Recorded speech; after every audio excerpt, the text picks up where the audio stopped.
नमस्कार विद्यार्थियों। आज हम राजनीतिक विकास के विभिन्न मॉडल्स की बात करेंगे। राजनीतिक आधुनिकीकरण का अध्ययन करने वाले राजनीति शास्त्रियों ने राजनीतिक विकास को एक डिपेंडेंट वेरिएबल कहा है और इसलिए औद्योगिकीकरण, शहर का बढ़ना, शिक्षा और साक्षरता का बढ़ना, जनसाधारण के संचार साधनों का विकास, लौकिक संस्कृति के विस्तार को इस रूप में अध्ययन का आधार माना है।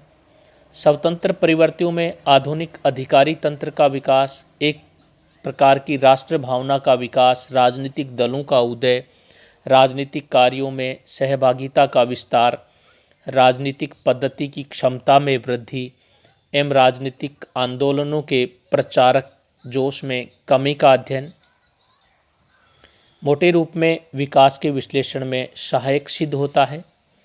इस संबंध में दो प्रकार के मॉडल प्रस्तुत किए जाते हैं, एक को जारी रहने वाला मॉडल और दूसरे को मॉडल कहा जाता है। प्रथम मॉडल विकासात्मक प्रक्रिया को पृथक परिवर्तियों की श्रृंखला में देखता है। इस प्रकार जीएनपी का स्तर, जनसंख्या में शिक्षित व्यक्तियों का प्रतिशत, जनसंख्या में अस्पतालों के बेडों की संख्या का प्रतिशत आदि, इसी प्रकार अन्य सुविधाओं की उपलब्धि, चुनाव में सहभागिता का स्तर आदि का अध्ययन किया जाता है।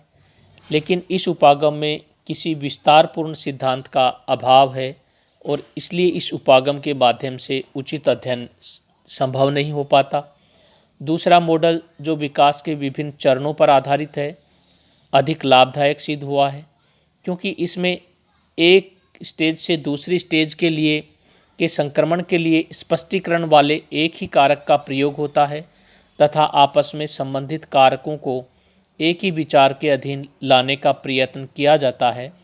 जिन तीन चरणों का इस मॉडल के अधीन वर्णन किया गया है वो हैं परंपरागत चरण, जिसकी मुख्य विशेषता ग्रामीण समाज और कृषि अर्थव्यवस्था है। दूसरा चरण संक्रमणकालीन है, जिसकी अर्थव्यवस्था की विशेषता यह है कि औद्योगिकीकरण का प्रारंभिक स्तर पद्धति में प्रवेश करता है, परंतु ग्रामीण समाज की प्रधानता रहती है और इस प्रकार एक मिश्रित अर्थव्यवस्था एवं राजनीतिक संस्कृति जैसी पद्धतियां विद्यमान रहती हैं। तीसरा आधुनिक चरण, जो विकसित चरण है, आमंड ने राजनीतिक संस्कृति में संरचनात्मक विकास को विभिन्न अभिवृत्तियों के साथ देखा है। उनका मत है कि विकास के प्रारंभिक स्तरों में विभिन्न समूहों के लक्ष्यों के बीच संघर्ष एवं गहरे मतभेद होते हैं। ऐसी परिस्थितियों में संघर्ष की प्रवृत्ति संघर्ष निवारण की न होकर परिणाम न निकालने की होती है। उद्योगों और शहरों के विकास के परिणाम स्वरूप परंपरागत समाज की व्यवस्था भंग की गई और अनेक नए वर्ग समुदाय बनाए गए। इस नई गतिशीलता की परीक्षा के लिए इनके विचारों के अनुसार प्राय प्रवर्गों की कमी है। रूस में क्रांति के पश्चात विकास की समस्या प्राय वैसी ही थी जैसी कि वर्तमान विकासशील देशों के सामने है, अर्थात वे भी चाहते थे कि कम से कम समय में सामाजिक व आर्थिक परिवर्तन देश में आ जाए ताकि पाश्चात्य देशों की विकसित श्रेणी में उनकी गणना हो सके। इस उद्देश्य की पूर्ति में उन्होंने न केवल नई विचारधारा का प्रयोग किया बल्कि संचार साधनों का प्रयोग करने और राजनीतिक पद्धति की शक्ति के आधार पर विकासात्मक कार्यक्रम लागू किया। स्वतंत्र पद्धतियों में प्राय पर्यावरण में उत्पन्न दबाव की श्रृंखला का वर्णन किया जाता है। ये विश्वास किया जाता है कि इन देशों में विकास की गति प्राय पद्धति की क्षमता और नागरिकों की गतिशीलता एवं परिवर्तन को स्वीकार करने की मनोवृत्ति की क्षमता पर निर्भर करती है। राजनीतिक विकास के साधन। राजनीतिक विकास की प्रक्रिया में मुख्य रूप से जो भाग लेते हैं वो हैं क्रांतिकारी राजनीतिक नेता, राजनीतिक दल, सेना, आधुनिक नौकरशाही का विकास, राष्ट्रीय भावना का विकास, लोकप्रिय राजनीतिक सहभागिता का विस्तार। क्रांतिकारी नेता किसी संकट की स्थिति में सत्ता में आते हैं, लेकिन सत्ता में आते ही उन्हें अनेक समस्याओं का सामना करना पड़ता है। उन्हें विकास की दृढ़ तथा स्थायी नीतियां तुरंत लागू करने की आवश्यकता होती है। उन्हें राष्ट्रीय एकता की स्थापना करने की सबसे ज़्यादा आवश्यकता होती है। क्रांतिकारी नेताओं में कुछ विशेष गुणों का होना आवश्यक होता है। यदि उनका व्यक्तित्व अधिक प्रभावशाली है तो वो अवश्य सफल होंगे। ऐसे नेताओं को मध्य मार्ग का अनुसरण करना चाहिए और उन्हें परंपरा और नवीनता दोनों के प्रति सद्भावना बरतनी चाहिए। राजनीतिक दल राजनीतिक विकास की प्रक्रिया को गति प्रदान करते हैं।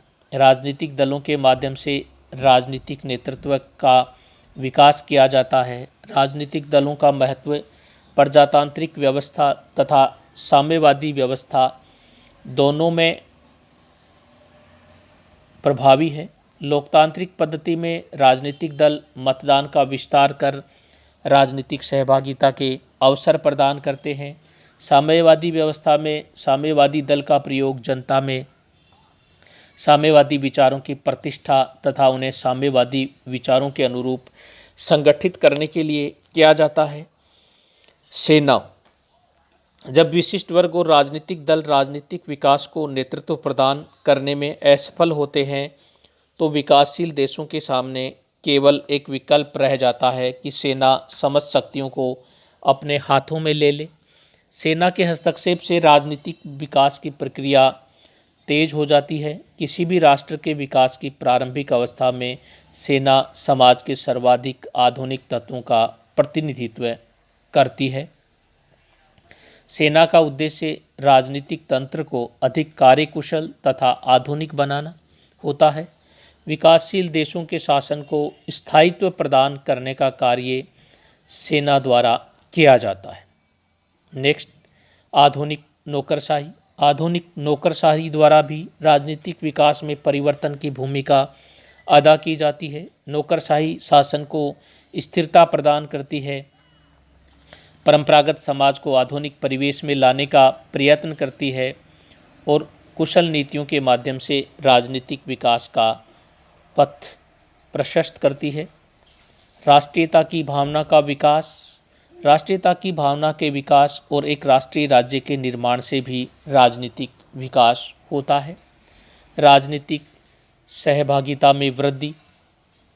राजनीतिक सहभागिता में अभिवृद्धि से भी राजनीतिक विकास होता है।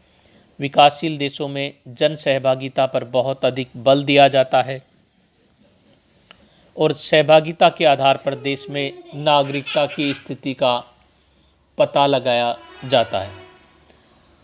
राजनीतिक विकास की समस्याएं। राजनीतिक विकास से संबंधित अनेक समस्याएं भी हैं, जैसे राष्ट्र निर्माण की समस्या, राजनीतिक व्यवस्था की क्षमता में वृद्धि की समस्या, समानता लाने की समस्या, सहभागिता संभव बनाने की समस्या और वैधता प्राप्त करने की समस्या। लेकिन जैसे जैसे राजनीतिक विकास का स्तर बढ़ता जाता है वैसे वैसे इन समस्याओं का समाधान निकालने में सहायता मिलती है। राजनीतिक विकास की अवधारणा आमंड और पावेल के अनुसार एक उपयोगी अवधारणा है।